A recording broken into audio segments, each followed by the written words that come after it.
start? Firstly, good to see you. Same here. The queen of feel good anthem की Rani Jyothika Thangavi, welcome to our channel. Thank you. जिस तरीके के गाने हैं लोग पसंद कर रहे हैं, बहुत चुलबुला और नटखट वाली गाने हैं जो हार्ट ब्रेक तो नहीं कह सकते बट इट्स अमेजिंग. फर्स्टली क्या कुछ कहना चाहेंगे आप?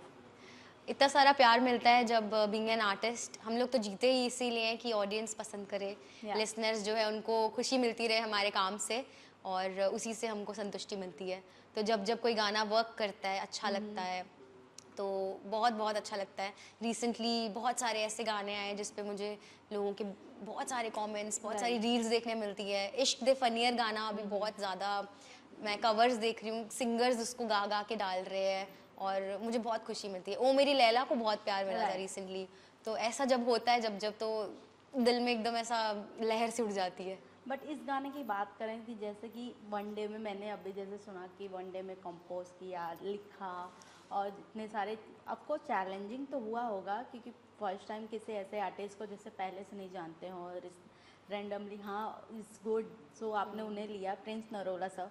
सो कैसा रहा एक्सपीरियंस और कितना रहा चैलेंजिंग आपके लिए ये सॉन्ग? मैं सच बताऊं तो ये गाना ना इतना नेचुरली अपने आप हर चीज़ होती रही है कि मुझे बिल्कुल भी चैलेंजिंग तो नहीं लगा है. सच बताऊं तो जैसे कि होता है ना कि मेड फॉर ईच अदर वाली चीज़ें होती, तो हर जो टीम मेंबर है इस गाने को बनाने के लिए जो भी लोग थे इन्वॉल्व वो इतने प्यार से आए और सब ने अपना अपना 100% दिया. जब गाना बनाने बैठी थी तब मैं अकेली थी, तो मैं और ये गाना हमने शुरुआत की और उसके बाद म्यूज़िक जब बनवाना था तो मुझे बहुत पसंद है एक आर्टिस्ट पटियाला से हैं जिनका नाम रिदम है, उनका आर्टिस्ट नेम इग्मोर है. उनको मैंने बोला फ़ोन करके कि यार मैंने ऐसा कुछ कंपोज़ किया है तो आप एक बार सुनो ना, अगर आपको कुछ मन में आता है तो म्यूज़िक बनाओ इसका. तो मैंने उनको भेजा. उन्होंने कुछ नहीं बोला मुझे, थोड़ी देर के लिए कुछ रिप्लाई नहीं आया. मैंने बोला यार पता नहीं क्या हो गया, बुरा लग रहा है क्या, अच्छा नहीं लग रहा. और जब थोड़ी देर बाद देखती हूँ तो 1-1.5 घंटे बाद मुझे ट्रैक बना के भेज दिया उन्होंने. सो इतनी मैं हैरान हुई और मैं जब सुनने बैठी तो मुझे इतना अच्छा लगा कि जैसा मैं दिल में सोच रही थी, इमेजिन कर रही थी, उससे भी अच्छा उन्होंने बनाया है. तो मुझे लगा कि ये परफेक्ट कोलैब होने वाला है इग्मोर के साथ. फिर उसके बाद मैंने जो मेल का पार्ट लिखा था इसके बीच में, फिर मैं सोचने लगी कि मैं ये किससे गवाऊँ. और मैंने उन दिनों में सुना था गाना तोड़, तो प्रिंस नरूला का गाया हुआ, और उन्होंने इतना अच्छा उन्होंने ये गाना गाया है. उसके बाद मैंने उनके और भी गाने सुने तो मैं पहले तो हैरान हो गई कि ये एक्टर हैं और ये इतना अच्छा गा कैसे रहे हैं, इनका कभी गाना कोई सुना नहीं पहले. बट मैं सच बताऊँ तो मुझे एज एन आर्टिस्ट मुझे इतनी खुशी हुई कि वो इतना अच्छा गाते हैं और परफेक्टली मुझे ऐसा लगा कि मेरी आवाज़ के साथ जो है ना कॉम्बिनेशन बहुत अच्छा लगेगा.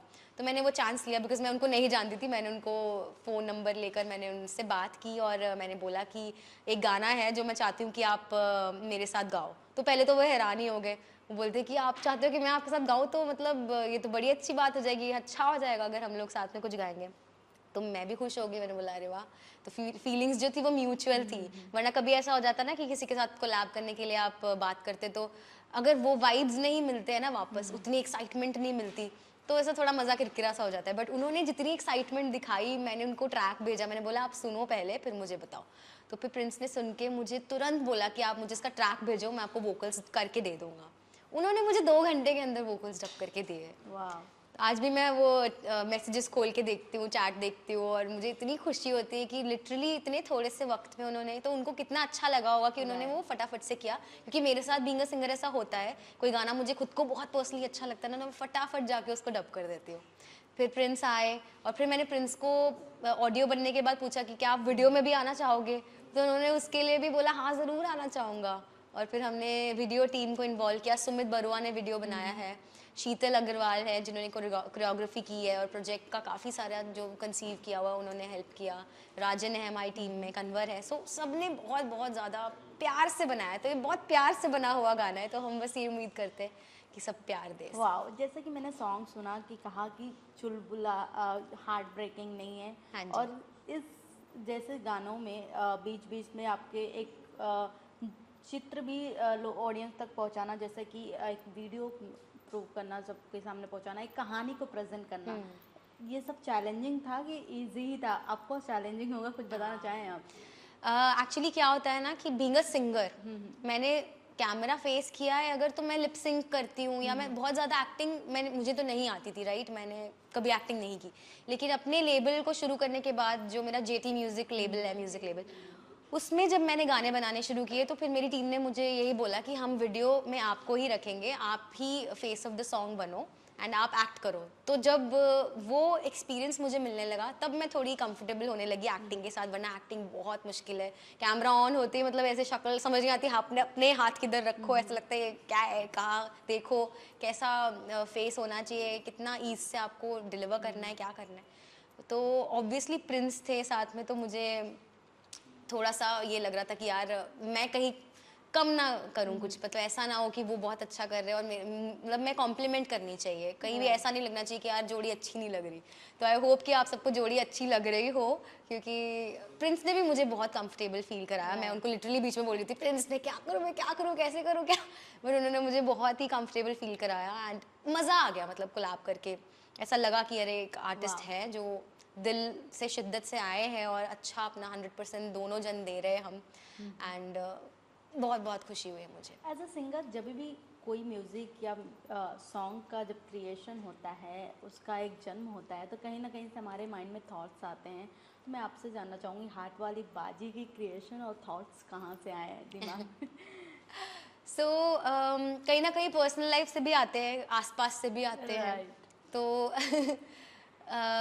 ऐसे ही सोच लीजिए कि इसी तरह से आया, और जिस तरह की मैं हूँ पर्सनल लाइफ में, जैसे मैं बिहेव करती हूँ, मैं रहती हूँ रिलेशनशिप्स में, जो भी मेरे दोस्तों के साथ है, जो मेरे प्यार करने वालों के साथ है, मेरे माँ बाप के साथ है, मेरे भाई बहनों, वही सब कुछ आपको मेरे गानों में मिलेगा। तो कोई भी गाना उठाकर आप देख लीजिए, अम्मा देखेंगे तो मेरे और मेरी मम्मा का जो भी रिलेशनशिप है वो आपको उसमें झलकता हुआ Right. दिखेगा। तो इस तरह से ये जो गाना है ना, इसमें मैंने प्यार का एक वो एंगल दिखाने की कोशिश की है कि जब कोई ऐसा इम्पॉसिबल लगने वाला होता है ना कि यार ये नहीं बनेगी बात, या फिर कोई एक इंसान रिलेशनशिप में ऐसा बिहेव करने लगता है कि यार प्लीज तू मेरे साथ मत रह, क्योंकि तेरे लिए ये अच्छा नहीं होगा, वो तुमसे इतना प्यार कर दे कि वो तुम्हें खुद से दूर करने लगते हैं। ऐसा कभी कभी किसी के साथ होता है। तो मैंने वो सिचुएशन में ऐसा पोर्ट्रे करने की कोशिश की है अपने लिरिक्स और गाने के थ्रू, कि जो सच्चा प्यार होता है ना, वो भाई नहीं हटता पीछे, राइट। मरते दम तक, मतलब एकदम एंड तक, जब कोई उम्मीद नहीं बची तब तक वो कोशिश करते हैं। और इसमें ये जो होपलेस रोमांटिक लड़की जो मैं हूँ, Right. तो मैंने यही बोला है कि लब्बिया बथेरा चित चोर तेरे वर्गा, अखियां नु तू ही जच्चिया, Yeah. दिल तेरे नाल ला लिया हुन होर नहीं हो लगना, कि अब तेरे साथ मैंने दिल लगा लिया, अब मैंने किसी और नहीं लगना है भाई, अब किसी और के साथ। राइट। तो वो रियल भी लाइफ में भी कहीं ना कहीं ये होता है कुछ लोगों के हाँ, साथ में, ऐसा और होता है। एंड तक वो सिंगल ही रहते हैं, किसी से हाँ दोस्ती है, फ्रेंडशिप है, ठीक है, उससे आगे रिलेशन नहीं बढ़ता है। ये कहीं ना कहीं रियल लाइफ को आपने दर्शाया है। हाँ, तो वैसा वाला प्यार जिसको भी है तो वो रिलेट कर पाएंगे अगर, तो ज़रूर देखिए, ये वाला गाना ज़रूर सुनिएगा, तो आप शायद किसी न किसी बात से रिलेट कर राइट। पाओगे। बट मैम आपसे जानना चाहूँगी, स्टार्टिंग टू एंड, एंड तो नहीं हुआ है, बट अब तक की जो सफ़र रही है, अप्स एंड डाउन, उन सब चीज़ों में कितना फेस आउट आपने किया प्रॉब्लम? क्योंकि as a playback singer होना और एक सोलो सिंगर फिर बनना बहुत ज़्यादा टफ और चैलेंजिंग से भरा होता है। तो कभी लाइफ में ऐसा फील हुआ कि नहीं, मुझे सोलो नहीं, एज अ फिल्मों में ही रहकर लोगों के साथ काम करना चाहिए, ऐसा कभी फील हुआ, या फिर किसी ने फील कराया हो आपको? मैं सच बताऊंगी तो मैं काफ़ी लकी रही हूँ इस मामले में कि मुझे ज़्यादा वक्त नहीं मिला। मेरा पहला ब्रेक जो मुझे मिला 2015 में, मैं मुंबई शिफ्ट हुई थी, 2016 में मेरा पहला पंजाबी गाना और 17 में मेरा हिंदी गाना आ चुका था। तो लिटरली 1 और 2 साल के अंदर अंदर आपको ब्रेक मिल पाना बहुत बड़ी बात है। यहाँ पर कंपटीशन बहुत टफ है, इतने अच्छे अच्छे आर्टिस्ट्स हैं गाने वाले, आप हटते हैं तो आपके पीछे पूरी लाइन लगी हुई है कोई आपकी जगह ले लेने के लिए। तो इस तरह के माहौल में आगे आ पाना और इतने अच्छे अच्छे गाने मिलना, सोलो गाने मिल पाना एक पूरे फीमेल आर्टिस्ट को बहुत टफ होता है। तो मुझे वो मिले और मैं बहुत खुश हूँ। मुझे मुंबई ने मतलब ऐसे दोनों हाथों से प्यार से अपनाया। वेलकम किया, अपनाया, एग्जैक्टली अपनाया। और मुझे इसीलिए मुंबई से प्यार है। मुझे कभी भी यहाँ पे ऐसा कुछ भी फेस नहीं करना पड़ा कि जिससे मुझे ऐसा लगे कि यार ये मुझे अच्छा नहीं लगा। मैं हमेशा कहीं भी जाती हूँ ना, मुझे प्यार है अपने, मुझे जलंधर और पंजाब से तो है ही, क्योंकि वो मेरी जन्मभूमि है। तो लेकिन यहाँ से एक ऐसी अटैचमेंट है कि मुझे वापस आने का मन करता है कि मुंबई में मेरा कुछ तो है यहाँ पर कि मैं इसके लिए वापस आती हूँ, और वो मेरा काम है, मेरी जो मेरी कर्म भूमि है, तो इसके लिए मैं आती हूँ। बट रही बात कि सोलो सिंगिंग का जो मेरा इंडिपेंडेंट म्यूज़िक का सफ़र है, वो मैंने रिसेंटली मतलब 2-3 साल से ही शुरू किया है। मुझे 10 साल हो गए बाय द वे मुंबई में इस साल। तो 2-3 साल से मैंने अपना लेबल स्टार्ट किया, और इसमें बहुत बड़ा श्रेय मैं देना चाहूँगी राजन कुमार को, रांझा राजन जिनका नाम है। उन्होंने मुझे लिटरली ऐसे सपोर्ट किया कि ज्योतिका हम आपके साथ हैं। उन्होंने पूरी टीम खड़ी की अपने साथ, वो डायरेक्टर भी हैं, उन्होंने मेरे वीडियोस बनाए हैं बहुत सारे, और कितने सारे गाने अच्छे अच्छे वो ढूंढकर मेरे लिए लाते हैं कि ज्योतिका हम ये अपने लेबल पे रिलीज़ कर सकते हैं। तो अपना समझ के मतलब जब आपको एक टीम मिल जाती है ना, तो बहुत ईजी हो जाता है। राइट।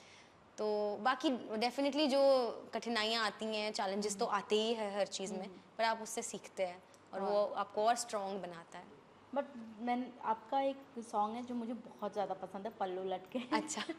और वो मैं जब भी घर पे शादियाँ वगैरह होती हैं तो वो गाने बजते ही बजते हैं जिसपे हमारी भाभियाँ और हम सबके डांस होते रहते हैं। अरे वाह, बट वो सुनना चाहूँगी लाइव में, क्या आप सुना सकती हैं 2 कड़ी? ज़रूर सुनाना चाहूँगी। पल्लो लटके मेरा शुरुआती दिनों का मतलब one of the Yeah. Early वाला सॉन्ग्स है, और सबसे बड़ा मेरी लाइफ का अब तक का गाना वही है। राइट। उसे सबसे ज़्यादा प्यार मिला है। तो जब भी मुझे पल्लो लटके गाने को बोला जाता है तो मुझे बहुत खुशी मिलती है। हाय, 2 तोले की मुंदरी ला दे, 3 तोले का कंगना, मुंह दिखाई दे दे फिर तू ले जा अपने अंगना। ना समझ तू चीज पुरानी, चेहरा मेरा पीस नूरानी, देखेगा तो खा जाएगा 100 झटके रे। पल्लो लटके रे मारो पल्लो लटके, जरा सा टेढ़ो हो जाओ बाल माँ, पल्लो लटके रे मारो पल्लो लटके रे। वाओ। बट मैं ये भी जानना चाहूँगी कि बॉलीवुड सॉन्ग और पंजाबी सॉन्ग में कितना डिफरेंस है according to you? Difference Bollywood और पंजाबी गानों में ये है कि डेफिनेटली पंजाब के जो लोग होते हैं उनका काम करने का तरीका थोड़ा अलग होता है, बॉम्बे का थोड़ा अलग होता है, और दोनों ही में मैं रच बस गई हूँ क्योंकि वहाँ से मैं हूँ पंजाब से, तो मुझे पता है कि वहाँ पर एक अपनापन सा होता है, सिर्फ काम नहीं होता उसमें, आपको ये भी होता है कि हाँ ठीक है काम रिकॉर्डिंग होगी, अच्छा चलो आओ पराठे खिलाएं आपको, चलो चाय पियोगे, अच्छा चलो आपको छोड़ आएं। लेकिन बॉम्बे में एक अलग तरह का माहौल है। यहाँ भी अपना ही तरह का एक माहौल है कि प्रोफेशनल है सब लोग Right. बहुत, तो मुझे वो भी पसंद है कि भाई अपना काम कीजिए अच्छे से। यहाँ पर किसी को फ़र्क नहीं पड़ता कि भाई शो ऑफ से कि आप कौन सी गाड़ी से उतरे हैं, आप कहाँ रहते हैं, आप अच्छा काम करते हैं तो आपके लिए मुंबई में जगह है। ये बात मुझे बहुत पसंद है यहाँ की, और मुझे पंजाब की ये बात पसंद है कि वहाँ पे अपनापन जो है उसकी कोई भी रीस नहीं है, उसकी तरह कुछ भी और कहीं मैंने नहीं देखा। वाह। ज्योतिका मैम, जैसे कि मैंने आपका सोशल मीडिया का जो यूट्यूब चैनल है सारे गाने देखे, काफ़ी ए लिस्टेड है, एक से बढ़कर एक हैं। अगर इन फ्यूचर कोई बॉलीवुड सेलिब्रिटी अपने लिए आपसे वो गाने एज अ अपने फिल्मों में गवाना चाहे तो आप वो किसको देना चाहेंगी? किस वैसे कोई फेवरेट एक्टर या एक्ट्रेस जिसे आप डेडिकेट करके वो गाने उन्हें गाना चाहें उनके लिए, उनके फिल्मों में? जो मेरे इंडिपेंडेंट गाने हैं उनको मैं फिल्मों में अगर देना चाहूँ, अरे वाह ये तो बहुत ही अच्छा सवाल है यार। ठीक है, क्योंकि अक्सर ऐसे होते रहते आई हैं। नो ऐसा होता है। Yeah. आई होप कि हमारे गाने भी ऐसे सिंक हों किसी Yeah. फिल्म के साथ, और किसी सिचुएशन में बैठते हो तो जाए। जैसे कि हार्ट वाली बाजी अगर है, मुझे ऐसा लगता है कि हार्ट वाली बाजी किसको मिलना चाहिए ये गाना। आई थिंक अगर आलिया भट्ट की कोई फिल्म हो तो उसमें अगर ऐसी कोई सिचुएशन हो जिसमें Right. एक ऐसी होपलेस रोमांटिक लड़की जो प्यार में पागल हो चुकी है और वो किसी भी हद तक जा सकती है अपने प्यार को पाने के लिए, Right. तो वो उस फिल्म में आलिया भट्ट ये इस गाने को लें और Wow. इस पर एक्ट करे तो अच्छा लगेगा। आप गानों को लेकर सोशल मीडिया पे किस तरीके से एक्टिव रहती हैं? कुछ बताना चाहें आप, आपकी टीम, आप? हाँ जी, सोशल मीडिया हमारा definitely one on one connection का एक बहुत बड़ा मीडियम है हमारी ऑडियंस के साथ, जो कि पहले हम लोग को लिबर्टी नहीं थी इतनी। पहले फेसबुक था, फेसबुक के पहले ये सब ज़्यादा नहीं होता था, राइट? तो अब ऐसा हो गया कि हमें कुछ भी बात करनी है तो 1 सेकंड में हम लोग बस एक स्टोरी पोस्ट कर सकते हैं, लाइव जा सकते हैं। तो मुझे बहुत पसंद है ये मीडियम, और मैं बहुत ज़्यादा एक्टिव रहने की कोशिश करती हूँ। जब भी गाना आता है तब गाने के बारे में बहुत सारी स्टोरीज होती हैं, बैक स्टोरीज, बहुत सारी चीज़ें होती है, बहुत एक्सपीरियंसेस होते हैं, BTS होता है, तो वो सारा कुछ शेयर करने में बहुत मज़ा आता है। इनफैक्ट जो भी लोग मुझसे जुड़े हुए हैं सोशल मीडिया पे, वो मुझसे खुद पूछते हैं कि हमें ये बताइए, वो बताइए। सो ऐसी वाली चीज़ें मुझे करना बहुत पसंद है। बहुत सारी रील्स मैं बनाती हूँ, बहुत सारी रील्स पोस्ट करती रहती हूँ, बहुत कंटेंट बनता है। हार्ट वाली बाजी के लिए भी हम लोगों ने बहुत सारे चीज़ें बनाई हुई हैं, मैं कुछ रोज़ पोस्ट करती रहती हूँ। एंड मैं बहुत खुश हूँ कि वहाँ पर सोशल मीडिया पे, इंस्टाग्राम पे हमारा गाना ट्रेंड भी कर रहा है। पहले ही दिन ट्रेंडिंग में आ गया था। तो ऐसी सब चीज़ें जब होती है तो आपको एक तुरंत एक फीडबैक मिलता है Right. कि लोगों को अच्छा लग रहा है कि नहीं लग रहा। तो ये मुझे अच्छा लगा कि सबने पसंद किया है। मैंने आपका लास्ट सोशल मीडिया पे वीडियो देखा था जब आप सारेगामापा पे गई थी। एक I think father and grandfather and daughter थी, उनको काफ़ी ज़्यादा अप्रिशिएट किया था आपने। हाँ जी। और आपकी भी एक life journey I think reality show से स्टार्ट हुई हाँ थी, जी। या फिर वहाँ की कुछ कहानियाँ थी जो आप बताना चाहें ऑडियंस को का, क्योंकि हाँ काफ़ी जी। इस टाइम के जनरेशन के लोगों को काफ़ी कम वो चीज़ें पता हैं, सो दैट्स वाई आपको शेयर करना चाहें। मैं मेरे पापा से बहुत क्लोज थी। पापा 2012 में उनकी डेथ हो गई थी और उनको बहुत अच्छा लगता था जब मैं कहीं अच्छी प्लेटफॉर्म पे गाती थी। बट अनफॉर्चुनेटली वो उतना नहीं देख पाए मुझे किसी भी प्लेटफॉर्म पे, उससे पहले ही वो हमें छोड़ के चले गए। तो जब सारेगामापा में पेरेंट्स स्पेशल एपिसोड था तो उन्होंने मुझे बोला था कि आप क्या गाना गाना चाहेंगी।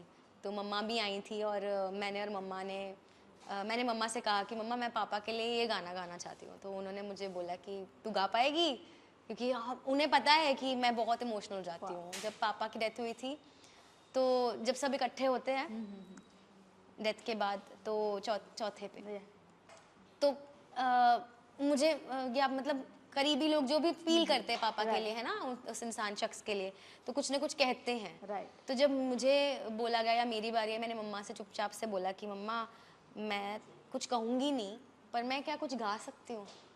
तो उन्होंने मुझे बोला कि बेटा ये इस माहौल में मुझे नहीं पता क्या होता है, गा सकते हैं कि नहीं। मैंने बोला मेरे लिए मेरा संगीत ही सब कुछ है और इससे बड़ा मैं कुछ लास्ट पापा को गुड बाय बिड नहीं कर सकती, तो मैं कुछ गाऊंगी उनके लिए। तो मैंने चिट्ठी ना कोई संदेश गाया। उसमें कुछ लाइंस आती हैं, वो मुझे हमेशा छू जाती है, क्योंकि मेरे पापा हमेशा मुझे गुड़िया कह के आवाज़ देते थे। तो वो आवाज़ जो देना उनका मैं सबसे ज़्यादा मिस करती हूँ। तो उसमें आती हैं लाइंस की, एक आह भरी होगी हमने न सुनी होगी, जाते जाते तुमने आवाज़ तो दी होगी, हर वक्त यही है गम, उस वक्त कहाँ थे हम, कहाँ तुम चले गए। चिट्ठी न कोई संदेश, जाने वो कौन सा देश, कहाँ तुम चले गए, कहाँ तुम चले गए। सॉरी फॉर दैट कि मैंने इमोशनल कर दिया। नहीं आई मीन बट अच्छा है, आज उनकी याद मुझे आ भी रही थी क्योंकि आज हमारे लिए बड़ा दिन है। राइट। सो बट हम आते हैं हार्ट वाली बाजी पे। हाँ जी। लास्टली क्या कुछ कहना चाहेंगी, और ऑडियंस को अगर हार्ट वाली बाजी के 2 लाइन उन्हें सुनाना चाहें, उन्हें डेडिकेट करना चाहें, सो ठीक है। हार्ट वाली बाजी की ना जो, क्योंकि प्रिंस हमारे साथ अभी नहीं है, बट प्रिंस ने जो गाया है ना वो वाला पार्ट जब मैंने लिखा था तो मैंने भी ऐसे सोचा कि यार ये मैंने कैसे लिखा, कि एक लड़के के पॉइंट ऑफ व्यू से कुछ लिख पाना। और मैं इतना नहीं लिखती, मतलब मैं नई नई लिखा रही हूँ। सो मुझे खुद को बहुत अच्छा लगा था, तो और उन्होंने बहुत अच्छा पोर्ट्रे किया, मैं वो गा देती हूँ। हो जा मैं नहीं आना तेरे हत्थे, आ जेड़ी इश्क बीमारियां कदे ना लथे, मोहब्बत खेड है जुए आला रिस्के दा, ओ जान जान के ना पंगा लेना इश्के दा, चंगा भला जी रहा हाँ मौज नाल जिंदगी नू, कानू एवें जब चकना, ओ सही जगह लब जाके प्यार जेड़ा भाल दी है, बस कर मैनू तकना, दिल तेरे नाल ला लिया होर नहीं हो लगना है, ओ सीने चिरे वालिया असां ते तैनू तकना, ओ तेनू दिल विच डकना। Wow, thank you so much ma'am, thank you, thank you. Thank you, done.